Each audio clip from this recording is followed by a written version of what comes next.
గత కొన్ని రోజులుగా బంగ్లాదేశ్లోని మైనార్టీ హిందువులు, బౌద్ధులు, క్రైస్తవులపై జరుగుతున్న దాడులను నివారించాలని, వారికి రక్షణ కల్పించాలని తిరుపతి వేమన విజ్ఞాన కేంద్రంలో సిఐటియు ఆధ్వర్యంలో జరిగిన సదస్సులో వక్తలు డిమాండ్ చేశారు. ప్రపంచ మైనార్టీ హక్కుల దినోత్సవాన్ని పురస్కరించుకొని ఈ సదస్సును సిఐటియు ఆధ్వర్యంలో యశోదానగర్లో నిర్వహించారు. సదస్సుకు అధ్యక్షత వహించిన కందారపు మురళి, వక్తలు విశ్రాంత న్యాయమూర్తి P Gurappa, senior journalist Raghava, రాజ్యాంగ పరిరక్షణ వేదిక కన్వీనర్ పి అంజయ్య, రైతు నాయకులు మాంగాటి గోపాల్రెడ్డి, కార్మిక నాయకులు రాధాకృష్ణ, జి బాలసుబ్రహ్మణ్యంలు ప్రసంగించారు. బంగ్లాదేశ్లో మతోన్మాద శక్తులు మైనార్టీలపై విరుచుకుపడడం, దాడులకు పాల్పడడాన్ని వారు తీవ్రంగా విమర్శించారు. మైనార్టీ మతం పేరిట ఏ దేశంలోనైనా మైనార్టీలపై దాడులు జరగడాన్ని తీవ్రంగా వ్యతిరేకించాల్సిన అవసరం ఉందని ఈ సందర్భంగా విజ్ఞప్తి చేశారు. నేను షార్ట్గానే 10 నిమిషాలు ముగిచేస్తాను. బంగ్లాదేశ్లో ఉద్యమము ఏ తీరుగా మొదలైంది, ఇప్పుడు ఏ తీరుగా జరుగుతూ ఉంది అనేది మనం విశ్లేషణ చేసుకోవాలి. ఢాకాలో ముఖ్యంగా విద్యార్థులు తిరగబడి దేశాన్ని ఒక ఊపు ఊపేశారు. ఎందుకని విద్యార్థులు ఆ ఊపు ఊపినారు? బంగ్లాదేశ్ అన్ని రకాలుగా కూడా ఎనగబడిపోయి మురళి గారు చెప్పారు, దివాలు తీసే పరిస్థితి, నిరుద్యోగం, ఆకలి, దరిద్రము. ఇప్పుడు కూడా ఒక 3 నెలలు కానీ పోయిందంటే విదేశీ మార్గాలు కూడా అయిపోతాయి, వాళ్ళు ఎక్కడ పిచ్చి పెట్టుకుంటారు. ఆ నేపథ్యంలో షేక్ హసీనా 35% 71లో ఎవరైతే స్వాతంత్రం కోసం పోరాడినారో వాళ్ళ కుటుంబానికి సంబంధించిన పిల్లలకు రిజర్వేషన్ 35% ప్రకటించి, మొత్తం అప్పటికే నిరుద్యోగం విపరీతంగా ఉంది కాబట్టి విద్యార్థులంతా కూడా ఏదంటే 35% దాదాపు ఆ కాలంలో పోరాడింది అవాబీ లీగ్ వాళ్ళే. ఈ బిఎస్ఎన్ అంత తర్వాత వచ్చింది, హక్కు వాళ్ళు వచ్చిన తర్వాత మొత్తం వాళ్ళే పంచుకునేస్తే మేమైపోవాలి అని చెప్పి దేశవ్యాప్తంగా షేక్ హసీనాకు కుల మతాలతో నిమిత్తం లేకుండా, మెజారిటీ మైనారిటీతో నిమిత్తం లేకుండా దేశం అంతా కూడా అల్లకల్లోలం చేశారు. దేశమంతా అల్లకల్లోలం చేసిన తర్వాత సుప్రీంకోర్టు మీద, బంగ్లాదేశ్ సుప్రీంకోర్టు అంటే ఏమన్నదంటే 35% అనేది చాలా ఎక్కువ మంది, నిరుద్యోగం చాలా ఎక్కువ ఉంది మన దేశంలో, 5% చాలని చెప్పి సుప్రీంకోర్టు తీర్పిచ్చింది. సుప్రీంకోర్టు తీర్పిచ్చిన తర్వాత విద్యార్థి ఉద్యమం కూడా సలబడింది. ఒక 20 ఏళ్ల పిల్లోడు ఆ ఉద్యార్థి నాకు యూసఫ్ ఏదో పేరు, తగ్గినటువంటి ఉద్యమం మళ్ళెట్లా పుంజుకునింది? షేక్ హసీనాకు వ్యతిరేకంగా హిందువులు పోరాడినారు, బౌద్ధులు పోరాడినారు, ముస్లిమ్స్ పోరాడినారు. వాళ్ళు అనుకున్న ప్రకారం కూడా ఏంటంటే 35% 5% వచ్చింది. తర్వాత ఏమైంది? రిజర్వేషన్ల కోసం మొదలైన ఉద్యమం వాళ్ళ లక్ష్యానికి చేరువ అయినప్పటికీ కూడా మళ్ళీ హిందూ ముస్లిం కొట్లాట ఎందుకు వచ్చింది? ఈ మైనారిటీ మెజారిటీ ఎందుకు కొట్లాట వచ్చింది? ఎక్కడే అసలు రహస్యం ఉంది? ఎక్కడే అసలు విషయం మతలబు ఉంది?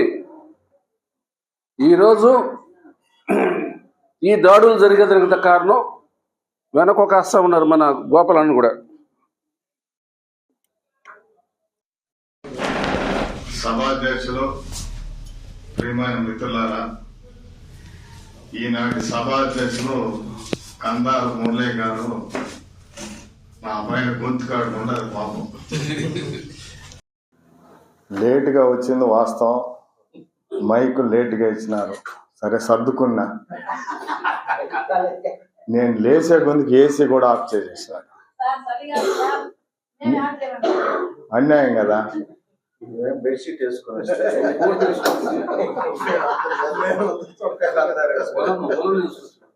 కాబట్టి లేటుగా వచ్చినందుకు మన్నించమని చెప్పడం కోసం నేను ముందుగా తెలియజేస్తూ, మిత్రులారా, పెద్దవాళ్ళందరూ మాట్లాడారు. నేను హిందువు కాదు. చిన్నప్పుడు ఈ శనివారాల పండుగలు వస్తాయి, పల్లెల్లో నామాలు తీస్తారు కదా, గోవింద నామాలు. అందరూ స్టైల్గా పుల్లతో తీస్తారు నామాలు. మా నాయన ఇట్లా తీసేది ఏళ్ళతో. అవమానంగా ఉండేది. లోపల పెరుగు పెట్టడం, బయట చూసేది. ఆ నామం గురించి నాకేమీ తెలియదు. మా నాయనకి అసలు తెలియదు. నామం గురించి మా నాయనకి తెలియదు. అందరూ పెట్టుకుంటున్నారు, మనం పెట్టాలని, బిడ్డలకు కూడా పెట్టాలని. మేము 4 అన్నదమ్ములు ఉంటే ఒక కొమ్ము అయిపోతుంది, సాది తీసేది. మళ్ళీ మధ్యలో ఎర్రది మళ్ళీ ఇట్లా పొడుగ్గా తీసేది. కానీ మేమేమైనా పెట్టుకుండేది లేదు. అట్లా జీవితం స్టార్ట్ అయ్యింది. సో ఉద్యమాల్లోకి రావడం వల్ల, వాస్తవాలు గ్రహించడం వల్ల ఈరోజు మనిషిగా బ్రతకాలని నిర్ణయం తీసుకున్నాం. ఏ మతం కూడా మత సంబంధాలతో ఉన్నటువంటి పరిస్థితి చూసాం. ఆయన చిన్నజీఆర్ స్వామి అని ఉన్నాడు, హైదరాబాద్. మీకు అందరికీ తెలుసు. కొండపైన 1000 గాల మండపం కొట్టేసినారు. ఆ రోజు 10,000 మంది జనాభా యాత్రికులు వచ్చారు, లక్షల మంది పెరుగుతున్నారు.